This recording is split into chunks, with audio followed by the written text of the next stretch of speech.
જય શ્રી કૃષ્ણ. જય હો, મંગલમય હો.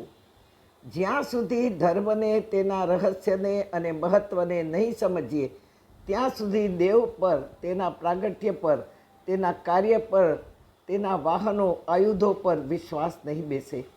કર્મકાંડ પૂરતો કાંડે જ વળગેલો ધર્મ રહેશે, જે આપણું કંઈ જ ભલું નહીં કરી શકે.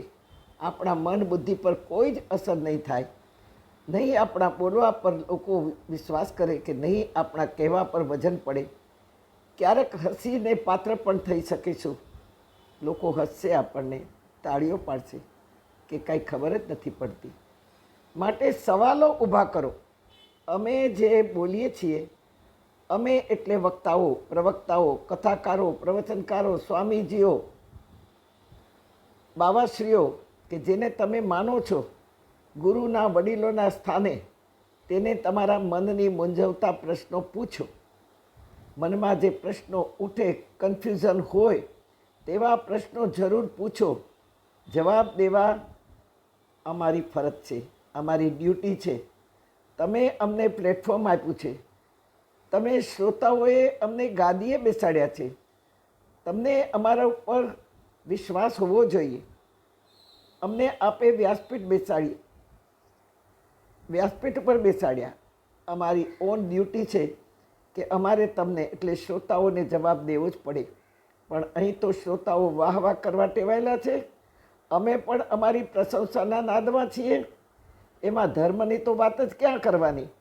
મહત્ત્વની વાત બની 2 દિવસ પહેલાં.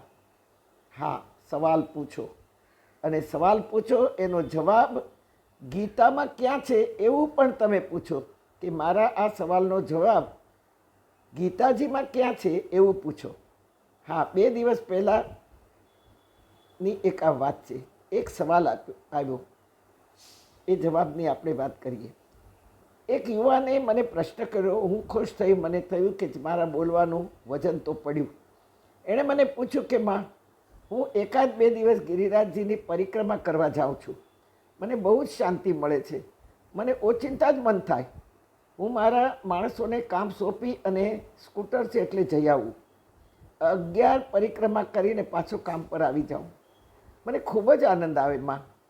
ગિરિરાજ ધરણ પ્રભુ તમારે શરણ કરતાં કરતાં હું પરિક્રમા કરું, 11 કરું. તો આપ મને સમજાવો કે આ પરિક્રમાનો અર્થ શું થાય. મને જ્યારે જ્યારે મન થાય ત્યારે ત્યારે દોડીને જવાનું મન કેમ થાય છે. સ્કૂટર છે એટલે હું પહોંચી તો જાવ જ છું, પણ જ્યારે ન જવાય ત્યારે મન બહુ બેચેન થઈ જાય. મને ક્યાંય ગમે નહીં. મને રાતને દિવસ યાદ આવ્યા કરે કે આજ મારાથી જવાયું નહીં, આજ મારાથી જવાયું નહીં. તો આ મારે શું સમજવું. મેં એ યુવાનને જવાબ દીધો કે પહેલું તો ગિરિરાજ બાવા તને યાદ કરે છે, તને મળવા બોલાવે છે, તને મળવા માગે છે. બીજું, તારા જન્માંતરના ખોટા કર્મો બળી રહ્યા છે. અગ્નિ પાસે કચરો બળી જાય એમ તારા જન્માંતરના કોઈ એવા કર્મ છે, એ સ્વયં પ્રભુ અગ્નિ બનીને તારો કચરો બાળી રહ્યા છે. ત્રીજું, તારા જે સૂતેલા ભાગ્ય છે તેનો ઉદય થઈ રહ્યો છે. ચોથું, પ્રભુ અચલ છે, કૂટસ્થ છે, અમર છે, અવિનાશી છે. એમની પરિક્રમાથી એમના શ્રી અંગ ઉપરનો વાયરો તને સ્પર્શ કરીને પવિત્ર કરે છે. તેથી તને આનંદનો આભાસ થાય છે. તને અંદરથી મન સદાય ખુશ રહે એવું લાગ્યા કરે છે કે મને ખુશી કેમ થાય છે આટલી. હા, છઠ્ઠું, પ્રભુ કહેવા માગે છે, ઠાકોર કહેવા માગે છે તને. અનંત ઠાકોર કહે છે કે ઠોકરમાંથી મેં તને બચાવ્યો, હજી પણ બચાવીશ. હું તને નિરાશ ને હતાશ જોવા નથી માગતો. કારણ તું મારો ભક્ત નહીં, પણ તું મારું બાળક છો. તું મારે શરણે આવ્યો છો. મારી પણ ફરજ છે તારી રક્ષા કરવાની. જ્યારે જ્યારે મન થાય ત્યારે દોડ્યો આવજે. માનજે કે હું તને બોલાવું છું, હું તારી સાથે વાત કરવા માગું છું.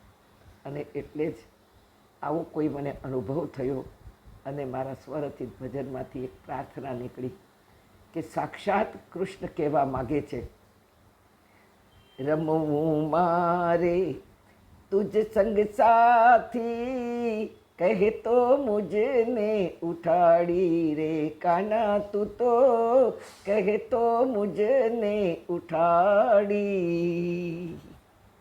શ્વાસ બનીને વહેતો તનમાં સ્મૃતિઓ મારી ઢંઢોળી રે કાના તને પલ પલ લઉં છું સંભારી મારા વહાલા તને હર પલ લઉં છું સંભારી તારી મારી પ્રીત પુરાણી રે કાના તને પલ પલ લઉં છું સંભારી મારા વહાલા તને હર પલ લઉં છું સંભારી.